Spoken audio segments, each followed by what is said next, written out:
What's up, everybody? It's Chad. We're back again with another episode of Ask Chad Grassy Logic. I'm here today with my friend Shekhinah Jones. I hope I did that correctly and under pressure. Right. So thank you for joining me today. It's going to be a great conversation. This is actually one we've never had before, so I'm excited to talk about that. Thank you all for joining me and watching again. So let's go ahead and jump right into the episode again. Thank you so much for joining me, and for my guests and myself, since this is my first time really talking to you, meeting you. Go ahead and introduce yourself and tell us what you're about. Yeah, well, thank you for having me as a guest on your show. So basically, what I'm doing is acknowledging that we as cannabis users, our health needs to be taken into account when it comes to personal care products. So let me start again. My name's Shekhinah Jones. I'm just a kid from small town Kansas. Moved to New Mexico in order to smoke weed because it's legal here. No shade. And so when I moved here in 2023, went through some stuff, and I had to realize that I have an option when it comes to anything in my life. And I have to accept things in the past that had happened, and I have to progress and move on and heal as much as possible. So really that birthed the whole 1921 cannabis aftercare brand. So basically what I'm saying is that we as users, I don't want us to stop using cannabis at all, because it's going to happen. We see statistics showing the increase in the community. That's not, I feel that's never going to change. But at the same time, we have to acknowledge like this stuff can affect our bodies, affect our oral care, for instance. And we have to address it, acknowledge it, and do as much as possible to heal from it. So I created a toothpaste, actually, um, cannabis aftercare toothpaste. This is the first prototype, but the ingredients include things like SCG, which is an alternative to sulfate. That's important because sulfate can cause canker sores and mouth ulcers, which is a huge problem because that brings diseases into your mouth, into your body. And with it being in your mouth, the cells in your mouth double at the rate of the cells everywhere else in your body. So you're twice as likely to get sick or whatever, develop an illness, oral cancers, whatever, simply because we are using a certain type of toothpaste. And then we're smokers as well, which increases the chances. And if you're a person like me who got blessed with the genetics of getting canker sores and stuff, even as a kid, then you're just increasing your chances more and more and more of getting sick. So again, to me, it's okay. I can just simply create something to get rid of sulfate to help reduce the chances of us getting sick, and still acknowledging like we can still smoke, but here's a solution to reduce any negative harms from it. And I also have things in it like stainless fluoride. So when you go to the grocery store and you pick up toothpaste, your dentist always tells you get something with fluoride in it. Great, because fluoride is good for the teeth, it's good for oral care, all those good things. But the way that brands get us as consumers is they will use the cheapest type of fluoride, which is traditionally sodium fluoride, which is fine. But again, for us as cannabis users, I don't feel like it makes sense that if, no shade, Joe Schmo, who doesn't smoke and doesn't do anything bad, can use the same toothpaste as somebody who does. I just, logically, that just doesn't make sense to me. I just, so like fluoride, for instance, so the type that I'm using, it has the regular benefits of fluoride with the additional benefits of antimicrobial elements. So you're really cleaning your mouth out while also getting a product that's decently priced, especially compared to other brands. Even even brands like Sensodyne, for instance, they use the whole fluoride thing, and it's sodium fluoride. But it's the cheapest, but they'll charge you an arm and a leg for it, and it just, Name. yeah, and it just doesn't make sense to me. And for me, I'm just for my community. I'm not planning on making this super expensive or anything like that. It's genuinely like, hey, I'm a part of this community as well. I need a solution just like y'all. And I'm not expecting to make you pay an arm and a leg for it. And I want to give you an actual quality product. Another thing with Sensodyne, they are huge on sensitivity. That's a huge selling point for them.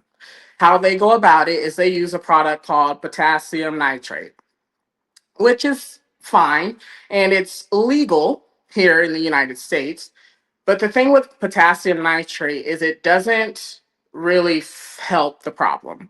What it does is it numbs your brain receptors to from the pain that your nerves and your teeth are feeling from being damaged and still being affected by any heat, coldness, fluids, sugars, all this THC, or the flavorings that are in vape pens that are not the same flavorings that grandma's using in her pound cake. I'm just saying it's not, it's totally different. And you have to take that into account as well. But anyway, so all of that stuff, it affects those nerves in your mouth. But potassium nitrate, it just blocks your brain receptors from feeling it. So the damage is still happening. Nothing is being done, and you don't realize it until it's too late.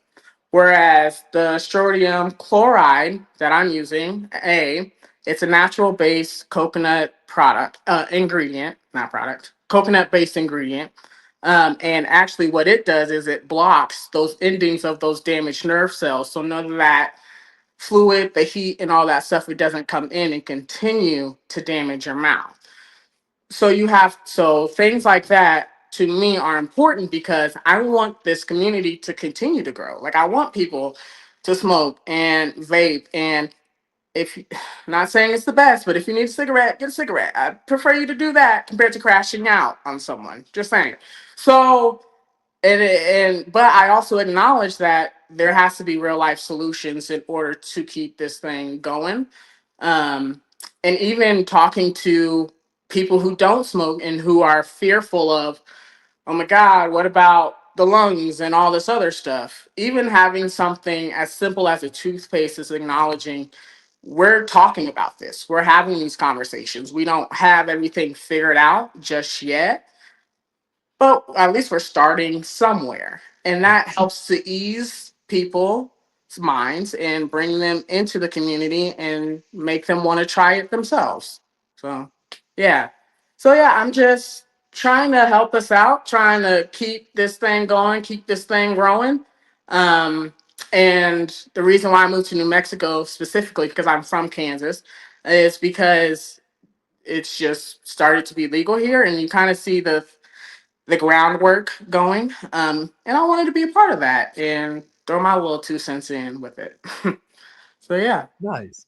And that's really original because most people are trying to get in, licensing or some other way to work with a dispensary. You're kind of going around it and you're saying, well, I'm just going to create a product for cannabis consumers.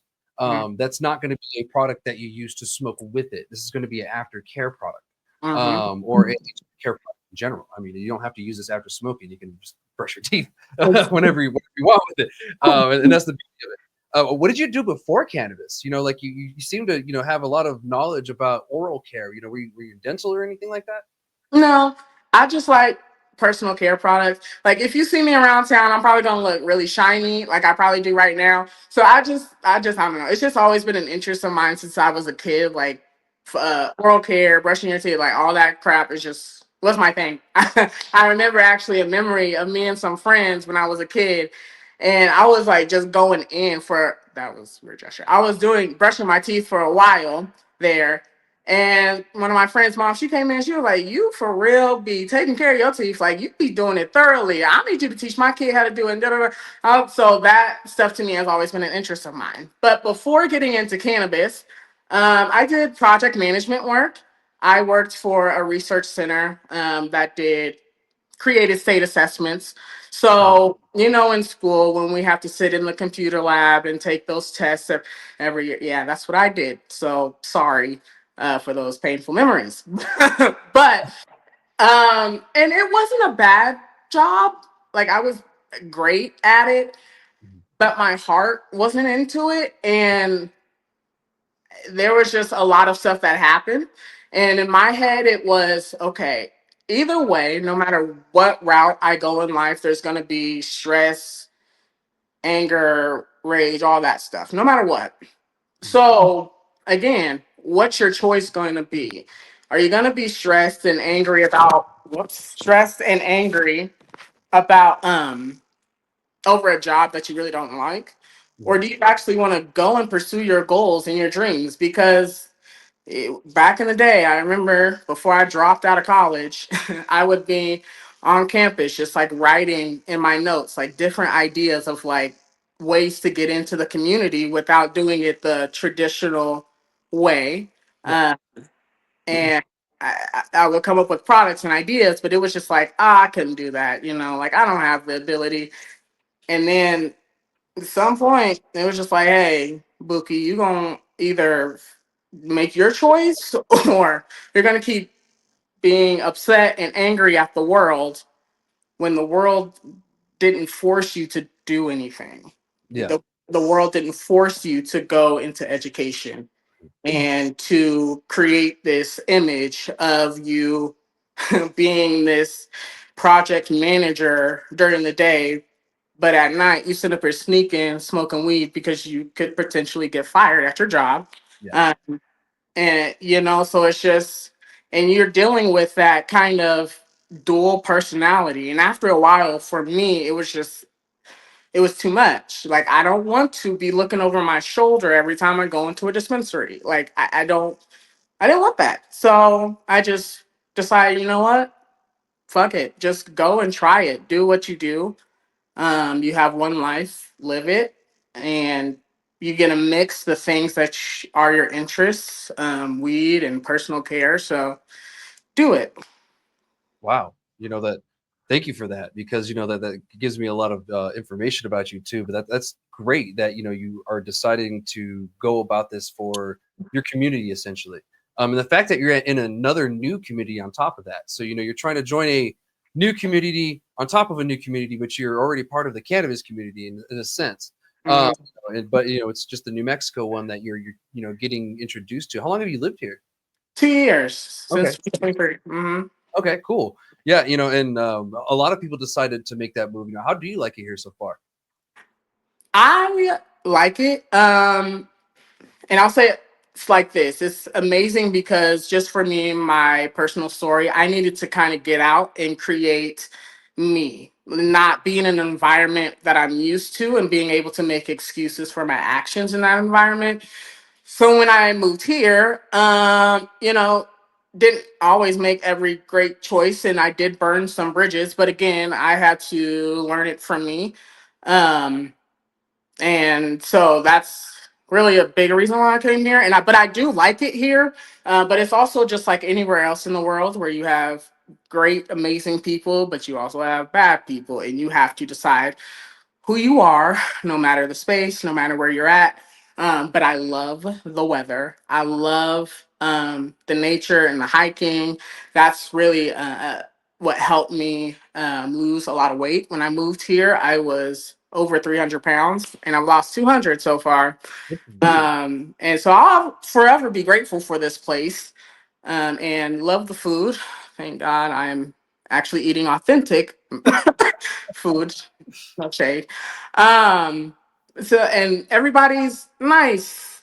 Well, not everybody. Generally, most people are nice, and most people just want to see how you're doing. And people will walk up to you at the grocery store. Like for instance, something I've never experienced in my life.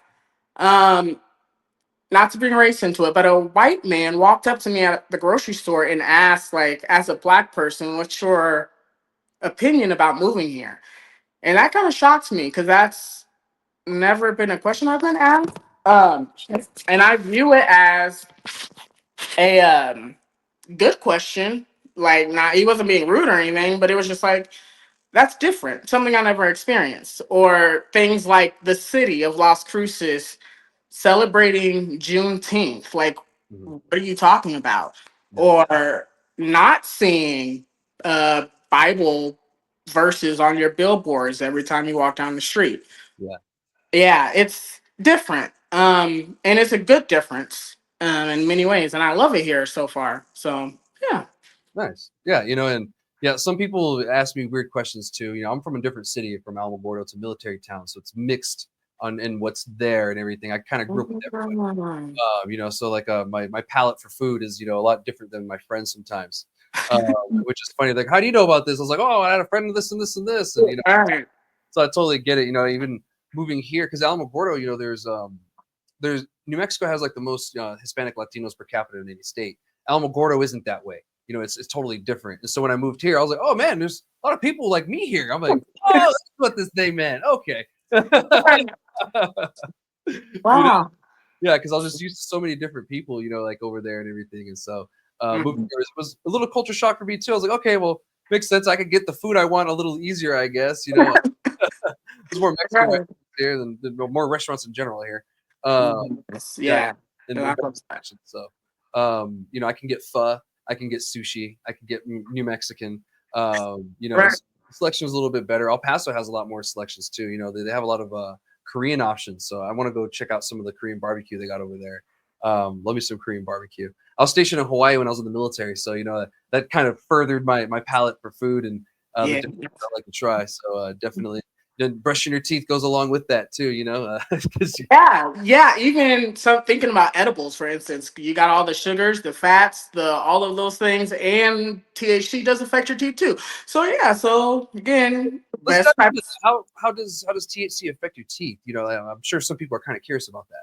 Well, just because the chemical makeup of it, it can not necessarily damage your teeth or your oral care, but it can change the microbes within it with having the additional THC in it as well, and with all the flavorings, the sugars, and all those things as well. But yeah, that THC component, it changes the microbes in there.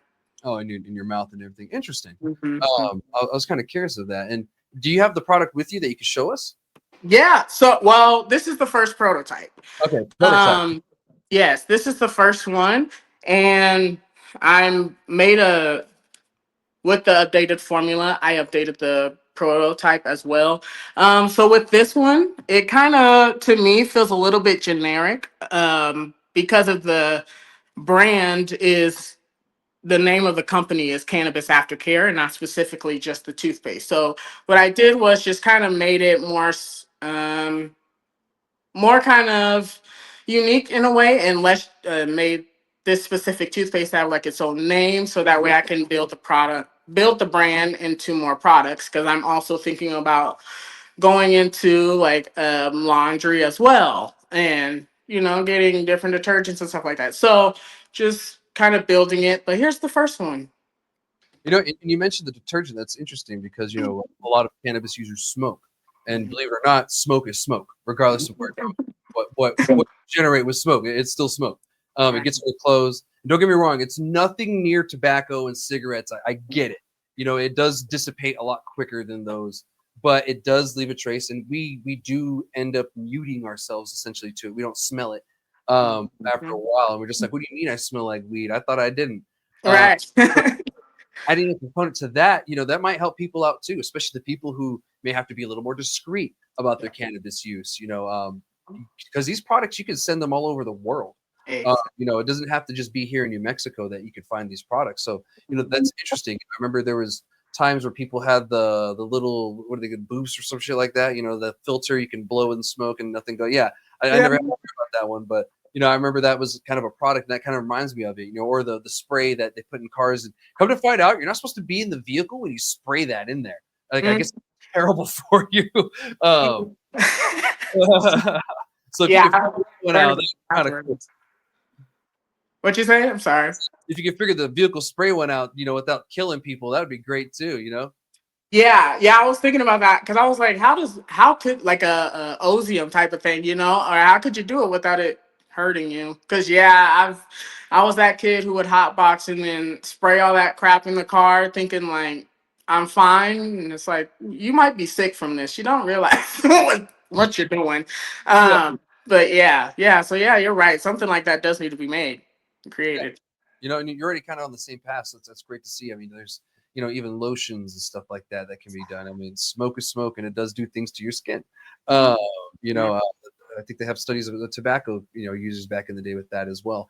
Uh, Yeah. it does a lot of things, and even the beard guys, like myself, we could use, aftercare stuff. We're smoking, we're getting stuff in our beards. I don't know what it does to hair, but if there's some aftercare for even just, and some people might buy it just to say, well, this is just a cool looking product. Like I like Mhm. cannabis aftercare. Right. This could be a ring to it too. But it has like a purpose, which is great. It's not just a name. Yeah. And so, are you just starting out with toothpaste now? Like, do you have anything else you're working on? Yeah, so right now I'm just starting out on the toothpaste. I really want to solidify the formula, and then my plan is to really engage the consumers. I really want to get people's feedback and see what are you thinking about this? How do you even feel with the toothpaste? Is it something you would use? Really solidify that and build that relationship with the consumers. And then from there, I would, still want to go through with the laundry and, like you said, the sprays and stuff like that. But I would also want to have conversations with people too, and just simply be like, hey, what is it that you feel like is important to you when it comes to your health and it comes to this? Yeah. What do you feel like would ease your mind, especially new users, that are coming into the community? Like, because a lot of people get a lot of paranoia about weed, and it's like, y'all like drink all these sodas and all go to McDonald's and all this crap, and it's just like, but you're concerned about something that grows out of the ground. Okay. But it does help to ease their minds a little bit, just to even just say, hey, we're talking about this, we're acknowledging it. Um, and like I said, I want this to keep going and keep growing. No, 100%. That's one thing we want too. And one of New Mexico's motto is actually, it grows as it goes. And so that's kind of like the same kind of thing. Yeah, and that's how we do here in New Mexico, and it's a great motto for us because that's how we do most things. Mhm. We allow it to grow as we go, um, Mhm. and that's a great model for a lot of things too, and not just for New Mexico. Right. Uh, some people get kind of confused by it. I'm like, it just means as you're going and you're working on it, you're growing. Yeah. Like that's all that means. Yeah. It's just, I feel like that's a sign of today's time, is everybody wants the instant gratification, wants things to come super fast. And no shade, but a little bit like my generation and younger, almost 30, but my generation and younger, I do feel like a lot of times we do want that viral, super fast moment. Um, and I had to realize myself that that's not how life works. Especially if you're actually trying to create something positive with longevity. Usually you're gonna have to put in a lot of time, a lot of effort, and like you said, you gotta grow with it. You Mhm. gotta make the mistakes. You gotta realize, like, oh, I was an asshole in that moment. Or, oh, I messed up because I didn't want to listen to someone who actually has done this before, Yeah. because of my own stubbornness. But like you said, yeah, it's part of growing. You kind of got to deal with the growing pains a little bit. Yeah.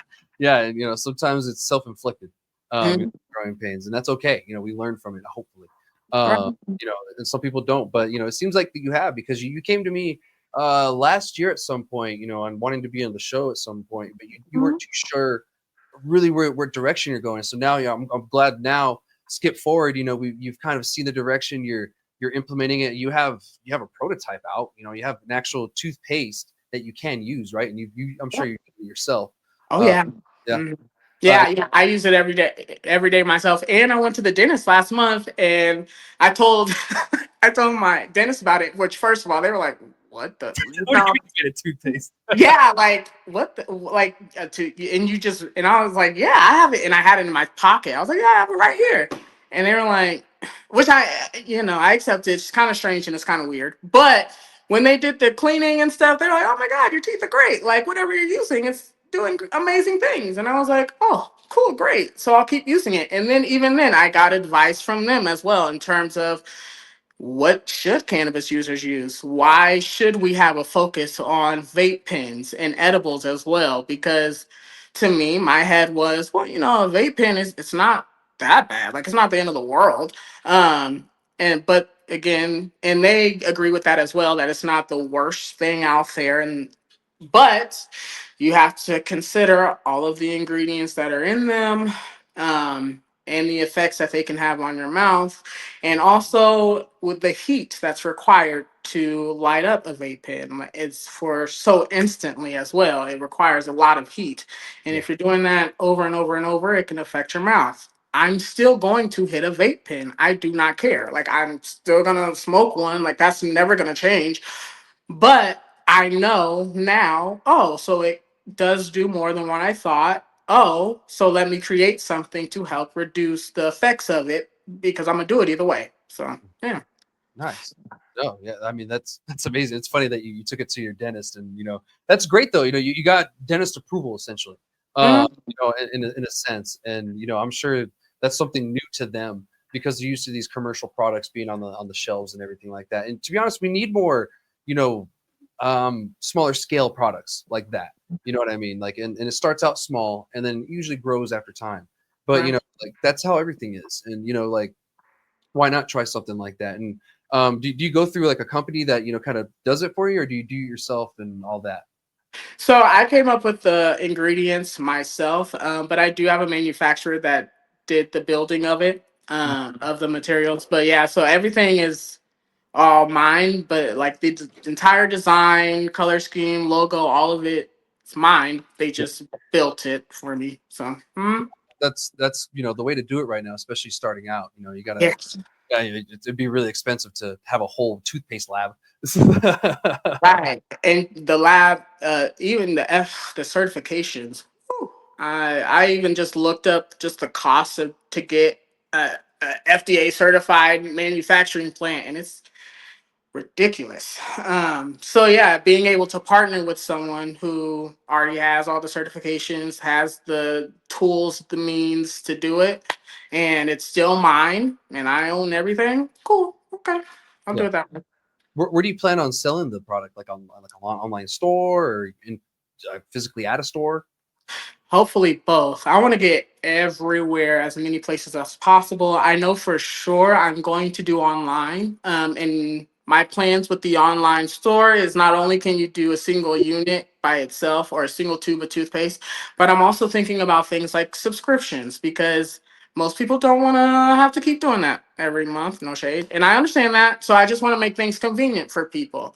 So I'm considering subscriptions and bundles as well. So for sure online, but the goal is and always will be to get into every store I possibly can. Yeah. But we'll get there. Yeah. Eventually, it, Mhm. you're at the beginning, but you're actually making a lot of progress. Like from the time that first time I spoke to you to now having a physical product in your hand that you're working with and trying to fine tune. That's huge steps, and it's telling that the dedication that you're putting towards this. It really shows. Because you come from a world where you just skincare and oral care and everything is a big thing for your life as is. Why Mhm. not share it with the rest of the world? Your passion. So that's great to see. I'm really glad that you're doing that. Well, before we move on to the next topics and everything, where can people find this product or you yourself, online or in real life, essentially? Well, online you can find my Instagram account. It's at Shekhinah Jones, all lowercase, no spaces. I give updates on the product. I've been doing a. You can find a reel on my profile where you can see the start of it and see where I'm at and what's going on. So you can find me there. In real life, usually somewhere reading a book, somewhere being somebody's little nerdy, whatever. Yeah, that's me. But yeah, so you'll probably see me like out and about downtown, maybe, or at an art gallery or bookstore, wherever. Yeah. Somewhere chill, low key. Yeah. Well, keep us all updated, especially myself. I'll make sure to share your stuff once you get it all going because I'm excited to see where this goes. Where the different products come as well with it too, and everything. So this is the beginning of a start for a new adventure for you and a new business, and and such a lucrative industry and something that is needed. So I appreciate you joining me today and appreciate you bringing this. This is something so original for the show. We've never done anything like this before. So I'm glad that you brought this up to me and we're able to have this great conversation. So, is there anything you want to say before we move on to the next topics? No, just buy the brand when it comes out. And once I start making money, I'll start buying y'all stuff too. No shade. Heck So yeah. yeah. Whenever you get a t-shirt out, make sure you let me know. I'll buy it because I'm sure it'll be a cool t-shirt. Yeah, my best friend, she said the same thing, that I should come out with merch. And I was like, girl, I don't know if I can do that. But she was like, you really should. So you're encouraging it. So yeah, I I've probably seen will. Colgate hats, so go for it. Mhm. Do it. All right, so we're gonna move on to the next topics, guys. Thank you again so much for joining me. I'm gonna update y'all real fast with the legislative update. I know I said last week was the last week, but I had to tell you guys actually what passed. And this is going to be a really short update because only one cannabis-related bill passed, and that was HB 10. That was the enforcement bill. Everything else failed, even that hemp ban bill, because I know myself and a few other people were kind of worried about it passing because I think it's just a little too soon, and we need to wait for the federal government to come up with the new farm bill before we really kind of start implementing that. Because if we do that, then we're gonna have to go back again next year and change a few more things instead of just starting with a clean slate and try to figure out where to go from there. But I still feel that we need to just enforce that industry a little bit better, or excuse me, regulate that industry a little bit better, and make sure that we enforce those regulations once we set that up, because that's really what's missing from the component of that is the regulation part. Cannabis in New Mexico, the adult use is highly regulated. But when you go to like the hemp products, they're not as regulated on the state level, and we need to kind of meet that progress that's being made with it, because these products are being made and being put out there, but there's no regulations behind it. And it's going to be up to us as the states to do that, since the federal government isn't really it's kind of dragging their feet when it comes to it. So it's going to be up to us, and we should regulate versus ban, because it's just a slippery slope if we start doing that. So the HB 10 one, that's the enforcement bill. That was actually a very highly controversial bill. A lot of people wanted more enforcement here in New Mexico, but when it came down to it, some of them were like, well, no, not like that. We don't want cops. And I think the fear is that there's just going to be this cannabis force, and it's going to be like the drug war days, where there's going to be kicking down doors. They're going to be going in, harassing everybody, going in gunpoint, acting like everyone's a criminal. And I think that was the real idea and thought going through most people's heads with this. But essentially what it's going to be is the Cannabis Control Division will be the ones to investigate, and then they hand the investigation over to those people, to the authorities, essentially, for the Cannabis Authority, and they're the ones who do the whole process after that. They go in, to an illegal farm, get rid of it, do the raid, and the whole thing, work with whatever other law enforcement agencies they need to work with to get it done. But there's only going to be 7 of them, I believe, 7 cannabis officers, essentially. And they will be able to confiscate, arrest, and fine people for criminal charge kind of stuff. This doesn't take effect until July 1st of this year, but we're probably not going to see a lot of this happen until a few months later, to possibly the fall. They got to get these guys trained up. They got to get them equipped. They got to get them all together and on the same page. What I hope doesn't happen is we see what happens with the inspectors. Is the inspectors kind of are like in their own world sometimes, and some of them make up, I wouldn't say make up stuff, but they believe certain things, and they think that what they say goes, but they're just enforcing rules and laws. They're not the ones making them up. And I feel that that's the issue, because I've heard some wild stuff from different areas of the state, that this inspector said to do this and this, and I'm like, well, where the hell did that come from? And they're like, come to find out, it was a suggestion from them. They're like, oh, well, that was just a heavy suggestion from me, but they made it seem like it was the rule and law, and et cetera, et cetera. So I hope that that's something that we don't run into. Do we need more enforcement? Yes, we do. We need more enforcement on this side. That's something that we're lacking here in New Mexico heavily. So hopefully that'll kind of fix some of the issues. I know when it comes to legislation stuff, sometimes people try to legislate by fear, and we need to not do that, because when you legislate by fear, you just create more issues. So that's one thing that I want to caution people for. Unfortunately, here in Las Cruces, we did have an unfortunate event that happened over the weekend. A shooting happened at one of the parks here during. It wasn't a car show; it was just a car meetup. Where they go and do donuts and stuff. Bunch of kids, and unfortunately, a bunch of kids had some guns and shot 15 people, and about 3 or 4 people died. It's unfortunate. The whole community is still mourning now. People I know personally have been affected by this. And we really don't want to see something like that bleed into the cannabis side, that anger bleed to us, because we're not doing something right, because we tend to get blamed for things when it's really not our fault. Alcohol could kill millions of people, but one stoner slips and falls, and all of a sudden, we're the devil. Right. So that's something that we need to keep in mind too. My condolences to the people who lost someone this past weekend, and I hope a speedy recovery to everyone that was injured or hurt. And even people that were affected, like people that got in accidents trying to flee the scene. They're still trying to figure situations out too. And I can't really blame them, because in a situation like that, you're not thinking right. Like you're in flee mode. You're not in a combat mode. You're in flee mode. You're just trying to get the hell out of there. Everyone was scattering every which way. So unfortunately that happened. But I just want to remind everybody: let's not continue the path that we're on, and then all of a sudden cannabis gets blamed for something. Like the kids were high on marijuana or something like that. During it. That's not what we need. So anyway, I digress. That's all I have for the legislative update. I didn't mean for it to turn into the other thing, but do you have anything on those bills or anything like that you want to talk about before we move on to the next topic?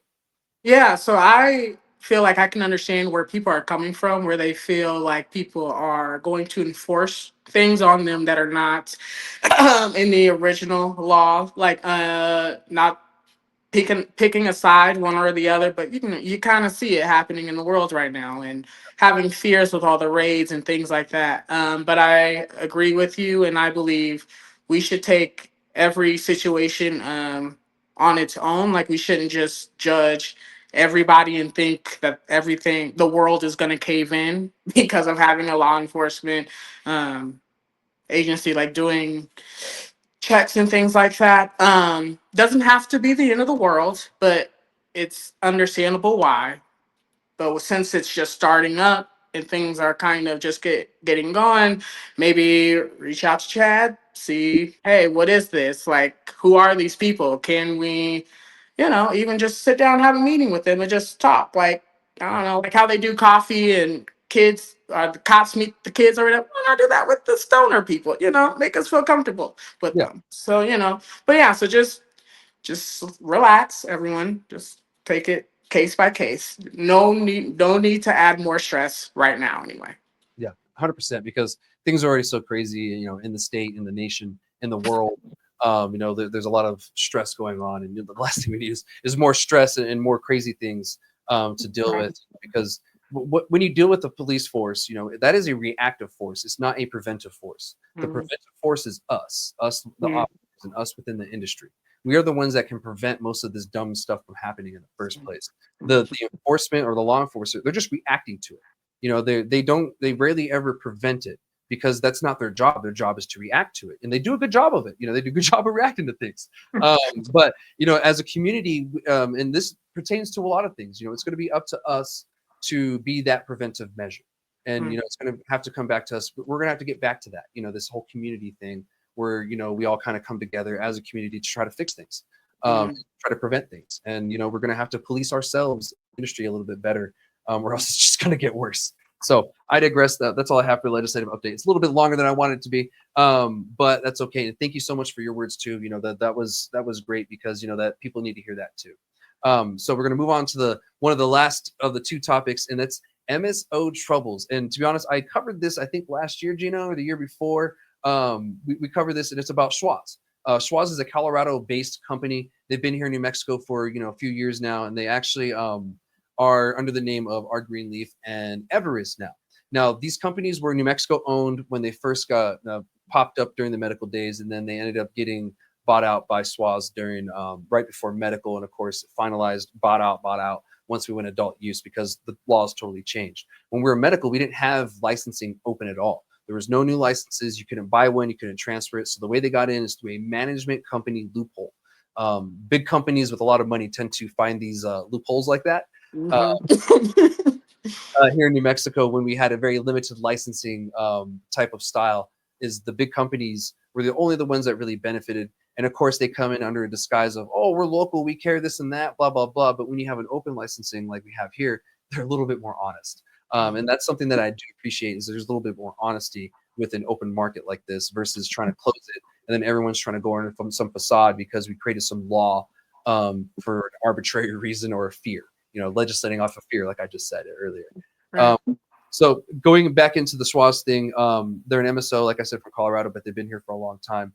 it looks like they're having some financial issues, and it looks like I don't know, I'm not going to say bankrupt, but they defaulted on some debt recently, and it's quite a bit. And as I talked about last time, they actually got sued by a bunch of employees a few years back for almost like wage theft, because they were taking employees' tips. They weren't allowing them to keep them. And that's actually something that's an issue in New Mexico's cannabis industry to start out with. There's a few companies that have lawsuits right now, and they're most likely going to lose them for the same reason. And because this case law exists already, that doesn't help them to start out with. Usually the case law kind of helps you. If they're like, well, has anyone lost this before? It's like, well, yeah, for the same exact thing. Yeah. It's like, what do you want me to do? you know, what do you want me to do about it? So we'll see how that goes. They lost over $500,000 to that. They had to pay out to ex-employees, could be current employees, I don't know, but they had to pay out that much. And they also defaulted on $700,000 payment earlier, I believe, last month or November, fairly recently. And so it looks like the woes for them is really getting worse. And I'll read a snippet from the article where I read a lot of this and where we got it from. This actually came out just the other day, and I posted it. And of course, a lot of people were, giving their opinions and ideas and, everything that, of course, they feel about Schwazze. Some people hate it. Some people love it. During the medical days, of course, it was really easy for them to make all the money that they did. But that changed once recreational came, when people had more options. There was only about 30 something producers. I think at our height, we had like 35 at the most. But I think when adult sales happened, we had about 33, I think, or 32. I think we lost just a couple right before we went adult use. And that's not a lot for the whole state. Like here in Las Cruces, we when I first became a patient, there was one dispensary here in Cruces and one in Ruidoso. And then slowly we started to get more and more. So yeah, I got them like they have churches back in Kansas. Y'all got them on every corner, for real. I told somebody that at the bank. Yeah. But anyway, sorry. no, it is what it is. It's at the very beginning of an industry. Everyone is trying to get in and make some kind of money. So, it's going to take till probably a couple more years. But there's a lot of people actually getting out of the industry now. So we're going to see probably a bigger dip happening here soon. It's been kind of a slow dip, but it's kind of remained the same numbers for about a couple of years now almost. And now we're probably going to see like the dip going down more here as people get out of the industry, because some of them, were here at the very beginning and they just finally just said, I can't do it no more. It's too competitive, or, I just can't keep up. And, the patients, I'm used to saying that, the consumer is really looking for quality. Not everybody wants to get just the shake, or they want quality shake. But they're not wanting sticks and stems. They're not wanting, you're calling this, but it's this. So that's one of the issues. But I don't know if Schwazze is, unable to do that. I haven't shopped at those places in a very long time. I don't go to dispensaries a lot to start out with. Like, I'll go visit and everything, but I don't buy a lot of product there. I grow my own stuff. And I recommend people do that yourself too. If you can grow, you have the means, grow for yourself. It's fun. Plus, it's great to be able to smoke with your friends and say, I grew this. And they go, no way. It's always a fun thing to do, is just shock them, like, I grew this. What? And don't get me wrong, I love going to dispensaries, supporting friends too. That's sometimes what I'll go to a dispensary just to support a friend. I'll go buy a few grams just to support. Or maybe I'm going to a party. I don't want to bring all my whole stash. I want to maybe bring some edibles, bring some cannabis drinks. I'm going to change it up a little bit. So anyway, I digress with the story and everything, getting off on topic again with it. But what do you think so far on this and everything? What is your experience, with shopping at these two places, or just even your short time here in New Mexico knowing about them? Well, that story kind of changed my perspective a little bit. Just because I worked as a server back in the day, and tips were my life. And so, and I understand like where I'm stores having to like tip out to like a bartender or tip out to wherever, whatever. But at the end of the day, you don't steal all of them. That's kind of interesting. But I feel like my experience, it hasn't been horrible. Like you go to some places, it's good. You have the best, great quality, whereas other places, like you said, they lie to you, and make you think that they're giving you great stuff and it's trash. So it just depends on the place. And like you said, or I guess I try to not focus too much on big brands, kind of like no shade cookies. I'm not going there. I would rather, I trust someone more local, and someone who is more upfront and honest about, like, hey, with what you want, this edible or this joint or whatever might not be for you, whereas this is more of your thing. Which for me, I'm more into how it makes me feel. I'm more into like the science type of stuff behind it. I'm not into percentages, which I know is a thing for some people. Right. Right. You know me, yeah. Um, but yeah, so it just depends on the store and the brand. Yeah. Yeah. And I wanted to get someone else's perspective on that, who hasn't been here in New Mexico since the medical days, knew, all this, the history and everything and what's going on. But I'll read a part of the article I clipped out of this because it's interesting. It does give a lot of information. So as Mhm. of November last year, they held a debt of $196 million. As a result, the bankruptcy consultants that Schwazze enlisted last summer to refinance its debt due to later this year, now totaling approximately $11 million.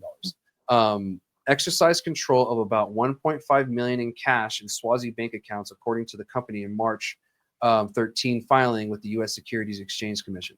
So there's a lot of debt. I mean, that's a lot. I don't know what's going to happen or whatever, but this is what's being reported. But we're already seeing effects of this kind of debt and everything in this issue from them. Recently, they've let a few people go, even analysts and stuff like that of the company. And when they start, letting people like that go, that means they're probably going to be consolidating a lot more. Now, I don't know if that means selling off certain stores to other companies or whatever, or sell off as a mass one, but this doesn't look good. I don't know if something's going to change, but I know that lawsuit, for the tips thing probably didn't help with this. No. It's like James Baldwin, one of my favorite authors, says, the wages of sin are seen everywhere. You're not gonna get away with fucking people over, no shade. You're gonna, and you, like you said, you just kind of see trouble Yeah. happening. Yeah. So And this company is known for issues, not just here in New Mexico and Colorado and stuff like that. And they were previously known as Medicine Man, or Medicine Man. That was previously what they were known as. And, I'm nothing, shout out to the people who work there. I know a lot of people that work for both companies, great people that work there. It's not their fault that the people above them. right, exactly. That's really what this boils down to. It has nothing against anybody that works there, manages there, whatever. The higher ups are the ones who make the decisions. They're the ones just trying to get by and get the paycheck. Right. And it might not even be a people issue, just the way stuff is set up, like how it was structured in the beginning, and it's hard to kind of restructure things after a while. So, like you said, yeah, it's not a direct hit to anybody personally. It might just be just how the company is built. Just got to get restructured, Yeah, and that happens a lot with the corporate companies. Yeah. Corporate stuff like this a lot. Mhm. Like the mom and pops, I know that they have a hard time paying people a livable wage that certain bigger companies can, but sometimes they're a little more reliable when it comes to that. They're a little bit more flexible. So maybe if this does affect you and you do get let go, maybe go look at a mom and pop shop or something. Maybe something not so corporate. Try a different route, because in New Mexico, our backbone is the mom and pop shops here in New Mexico. And of course, be careful who you work for. It doesn't matter corporate or mom and pop. Do due diligence and everything, and figure out who these people are, and et cetera, et cetera. If it is a good company, because it is company to company if it's a good company or not, corporate or not. There's good corporate companies and there's terrible corporate companies. You figure out which one is which. Right. So, but I'll keep you guys updated on this story and everything as it progresses. It looks like it's just more and more stuff stacking onto this. Like I said, I've updated you guys before on it, and it doesn't look like it's getting better. So we'll see what happens in the future. I have no clue. We'll see in a couple years if Schwazze is still here, and that'd be unfortunate because a lot of New Mexicans would lose a job. And that's the sad part when companies go out like that. And I don't want to see that. And people lose access to. Regardless of the quality of you like, whatever, I'm all about patient access. And if you have access, by all means, no, regardless of what it is. Right. So do you have anything else before we move on to our final topic for the day? Just like you said, don't get kind of boggled down, especially by a name of a corporation. Go in there, have your experience, and get your. Don't let these people fuck you over. Get your money, get your coins, and keep it pushing. If they disrespect you, keep it pushing. If you love it there, stay, and Yeah. don't take it personally. Yeah. Yeah. Don't take it personally when something like this pops up. You're just the employee there. You're not Exactly. the owner. You're not a stakeholder in that sense. You can easily go work somewhere else if shit hits the fan. And to be honest, they're most likely not going to care when they let you go at the end of the day.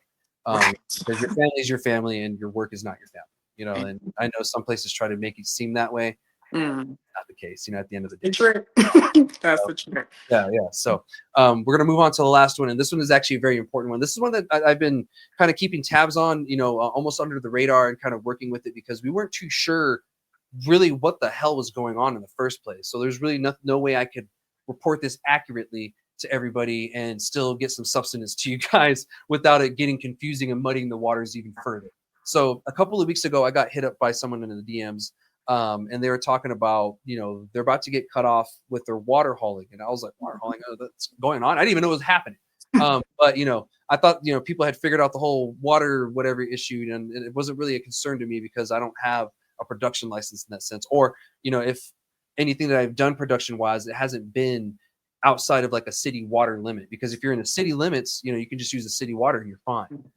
But if you're out in the boonies, you have property, you need water rights. And so Mhm. some people that had property, they found out, well, I don't have water rights, but I can water haul. I can bring in water from a local source that has water rights. They can bring it into my farm. I can pay for it, of course, and I have water. And that was permitted. Now, some people didn't realize that this was a temporary fix that was only allowed for a year. Now, I don't know if it was in black and white to them in their face that this was only for a year, or if they were misled or what. I have no clue what that is.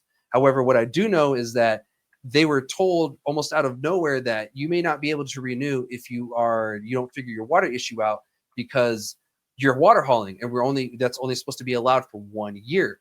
Now, here's where things get muddy. Now, I got contacted with that. I made a post about it. I'm sure some of you watching probably saw those posts and were probably confused yourselves. I was confused too. Don't worry. And we're going to make some sense of this. So we figured out what happened. So the state engineer office was coming down and saying that this is the rule that we have. You're only allowed to do it for 1 year. This is what it says. Now the CCD came down and reflected the same thing. We can't renew your license unless you figure your water situation out. Meaning you do water rights, you move your location to a city water, whatever it may be. You buy water rights. I don't know, whatever they had solutions they gave them. And then it turned into a blame game where the state engineering office was blaming the CCD, saying that was their decision, and the CCD was saying that it was the state engineer office, and then it became a little thing going back and forth. And it got to the point where people started banding together. Now we have actively people, micros, even macros, producers getting together, trying to figure this out, and actually probably going beyond this. They're probably going to still work together to figure other issues out within the state, because this is most likely going to lead to lawsuits. Because people are possibly losing their livelihoods over something like this. And a lot of these are micros, mom and pops, not these huge, corporate companies that have 10,000, 20,000 plants. These are some of the, farms that produce some of the really best weed that we have in New Mexico. And it's not fair that they're being targeted like this. And it's like targeting poor people. That's not fair. And the way that this water hauling works, I found out, is when you have the water hauler, you have regions where you're allowed to do this. And you're taking the water from that region, keeping it in that region, versus taking the water and moving it to another region of the state where the aquifer or whatever could get fucked up. So that's how they're allowed to do this, and that's how it's sanctioned. But they're only allowed to do it for a year. So they're arguing that, well, why do we have to only be allowed for a year? If this person is charging me for this, they're allotted this amount of water, and they're not going over the allotted amount of water, it's staying in that same water table, then what is the issue? Where are we running to issues here? Now, I don't know the whole conversations that is going on. I'm going to learn more in the next coming days, and I'll let you guys know next week. Everything that I can share, I will share it with you all, of course. So I will figure out more. Next week, I'll have more updates on this. And going further, this is probably going to be another story that I'm going to probably be covering for the long term. As you guys know, since this show started, there's certain stories that I've been covering since season 1. And so some of these things go on for a very long time, years. So this is something that we're most likely not going to stop hearing about for a very long time. This is just the very beginning. And me announcing it to you guys like this really is going to be the start of it, essentially. Now, this is something that is known that's going on because I did make the post, but yesterday I got an update on this story for the positive. It looks like the state engineer office contacted a couple of these farms that were working with them, and they let them know that they have reached an agreement and they're going to extend it for another year. Now, what this means is the problem isn't fixed and not solved. This means that it's a temporary solution, and we need to keep the pressure on them. And because what this is almost like is like here's a temporary fix, fuck off. Right. But you don't fuck off. You keep the pressure on. So that's one thing I hope happens is they keep the pressure on them, and we come up with a solution. Is it going to be a lawsuit? Possibly. Is it going to be talking to them, trying to change rules? Maybe. I hope. Because that's a civil way, coming to some kind of consensus in the middle to figure this out. Because there's a lot of farms that bet everything for this, and you know they shouldn't go out of business because of something like this. This isn't something that is really their fault, essentially, because some of them didn't know, and some of them may have been misled. I don't know. I don't know what everyone did when they went and signed their name when they got a license. I wasn't there. Just like not everybody was there with me when I was in Iraq. Like only a few people were with me in Iraq, and they know exactly what happened. So I don't know what happened when these people got their licenses, so I can't say. So with that being said, and the whole story and everything, I mean, what's your thoughts on this?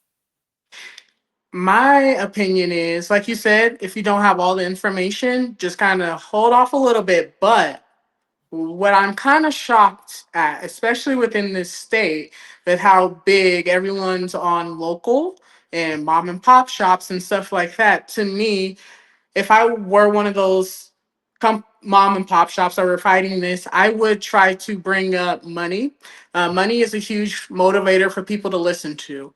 So if there's a way for these local mom and pop shops to show that we make more money, A, and B, we are more than likely going to be here longer compared to these bigger companies, that might help. But like you said, don't let up. And they gave you that extra year, like you said, to tell you to fuck off and shut the fuck up and do what you get out of our face, pretty much.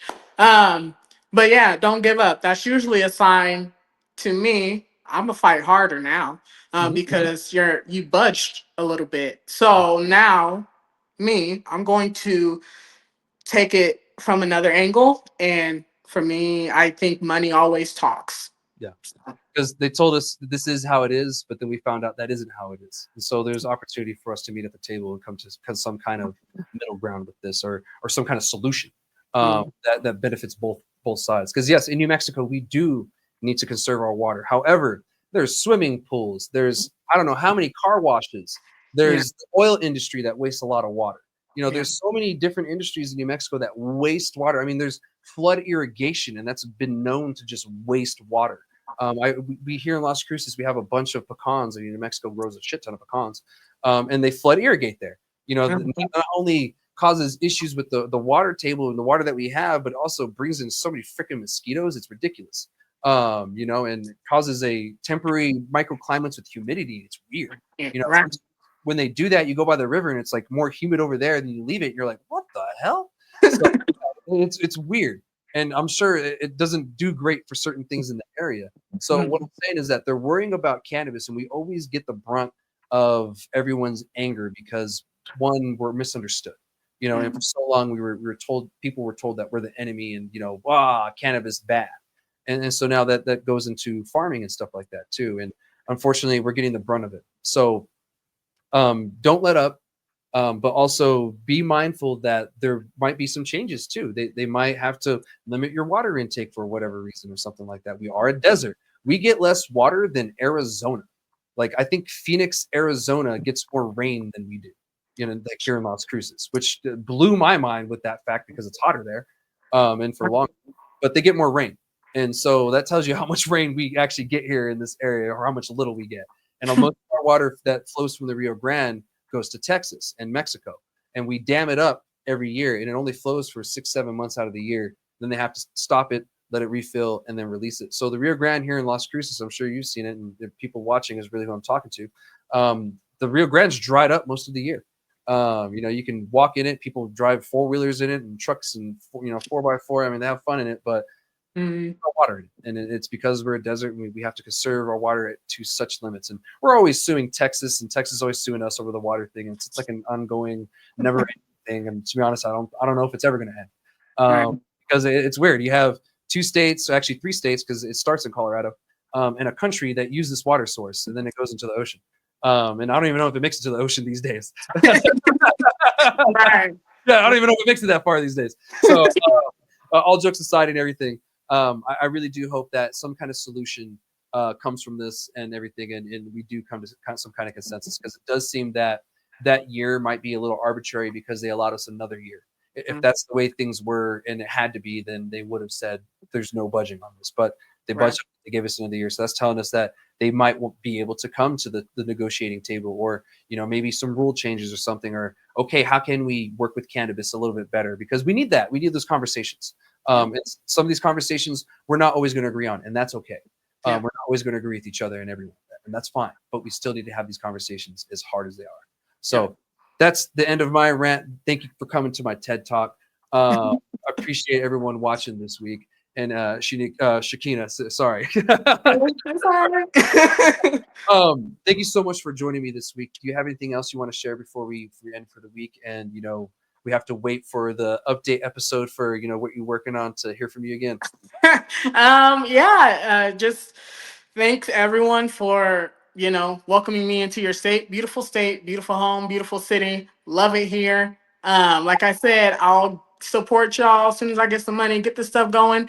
But we will get this toothpaste brand going, and we will continue to change the negative perception on our community, how we think and who we are as people, because we are way more than what they can limit us to be. So yeah. And we prove them wrong all the time. And we shock ourselves sometimes. So right. shocking me these days, because the industry's learning how to fight for itself, and I'm proud of that. So anyway, that's all I have for this week, everyone. Make sure you like, subscribe, follow, comment. Make sure you like the video on YouTube. Whatever you got to do to make sure you stay in the know. I'll see y'all next week with another episode of Ask Chad Grassy Logic. All right.